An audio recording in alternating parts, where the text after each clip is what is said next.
আমন্ত্রণ news 24 sports লাইটে আপনাদের সঙ্গে আছি আমি শাহরিয়ার বাবু। চলুন দর্শক জেনে নেই আজকের ম্যাচের বিস্তারিত রিপোর্টের বাকি অংশে।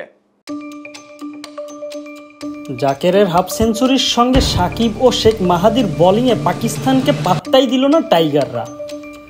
ঘরের মাঠে বাংলাদেশ কতটা ভয়ঙ্কর সেটা খুব ভালো করেই জানে ভারত, ইংল্যান্ড, অস্ট্রেলিয়া সহ পুরো বিশ্ব। নতুন খেলোয়াড়দের আত্মবিশ্বাস আর অভিজ্ঞদের সাহস মিশিয়ে মিরপুর যেন টাইগারদের দুর্গে পরিণত হয়েছিল আজ। প্রথম ম্যাচে পাকিস্তানের বিপক্ষে বড় জয় পেয়ে সিরিজ শুরু করেছে বাংলাদেশ। আজ সিরিজ জয় করলেও শেষ ম্যাচে পাকিস্তানকে হারিয়ে বাংলাওয়াশ করাই টাইগারদের মেইন লক্ষ্য। আজ দ্বিতীয় টি-20 ম্যাচে পাকিস্তান টসে জিতে প্রথমেই ব্যাটিংয়ে আমন্ত্রণ জানায় বাংলাদেশকে। বাংলাদেশের ব্যাটিং আজ একেবারেই ভালো শুরু করতে পারেনি। ইনফর্ম তানজিদ হাসান তামিমকে বিশ্রামে দিয়ে একাদশে জায়গা দেওয়া হয় নাঈম শেখকে, কিন্তু সুযোগ পেয়ে নিজেকে প্রমাণ করতে পারেননি তিনি। ইনিংসের দ্বিতীয় ওভারে ফাহিম আশরাফের বলে স্কুপ খেলতে গিয়ে উইকেট রক্ষকের হাতে ক্যাচ তুলে দেন নাঈম। ফেরার আগে 7 বলে খেলে মাত্র 3 রান করেই ফিরে যান সাজঘরে। এরপরে 3 নম্বরে ব্যাটিং করতে আসেন অধিনায়ক লিটন কুমার দাস। শুরুতে সামলানোর চেষ্টা করলেও বেশিক্ষণ টিকতে পারেননি তিনি। রান তোলার চাপে বড় শট খেলতে গিয়ে সালমান মির্জার বলে ডিপ মিড উইকেটে ক্যাচ দেন তিনি। অধিনায়ক লিটনও ফিরে যান হতাশা বাড়িয়ে। এরপরে আসে আরও বড় ধাক্কা।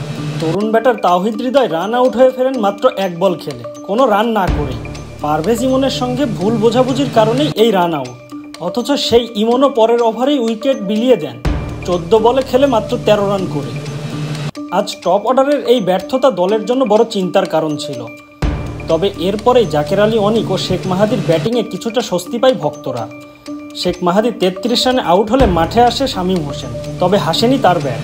এদিকে একপাশে আগলে রেখে দলকে দারুণভাবে এগিয়ে নিয়ে যান জাকের আলী অনিক। নিজের অর্ধশতক তুলে নিয়ে দলকে সম্মানজনক স্কোরে এনে দেন জাকের আলী অনিক। আর এতে করে বাংলাদেশের সংগ্রহ দাঁড়ায় 10 উইকেটে 133 রানে। পাকিস্তানের হয়ে আব্বাস মির্জা ও আহমেদ ডানিয়াল নেন 2টি করে উইকেট। লক্ষ্যটা বড় ছিল না পাকিস্তানের জন্য। 134 রানে ব্যাট করতে নেমে ওপেনাররা দেখে শুনেই শুরু করে, কিন্তু আজও লিটন শেখ মাহাদির উপরেই ভরসা রাখেন। প্রথম ওভারে ভালো লাইন লেন্থে বল করেন শেখ মাহাদি। ওভারের শেষ বলে রান আউট হন সাইম আইয়ুব।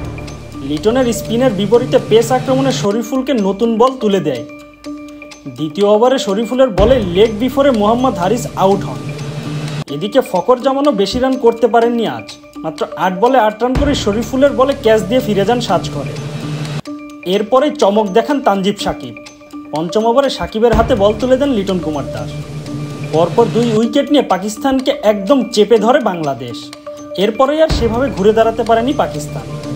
হাসান নেওয়াজ ও মোহাম্মদ নেয়াজকে ফিরিয়ে 15 রানে 5 উইকেট হারায় পাকিস্তান। আর এতে করে 6 ওভারে পাকিস্তানের স্কোর দাঁড়ায় 17 রানে 5 উইকেট। এরপরে একের পর এক উইকেট হারিয়ে দিশেহারা হয়ে পড়ে পাকিস্তান। আজ জয়ের বিকল্প ছিল না পাকিস্তানের হাতে।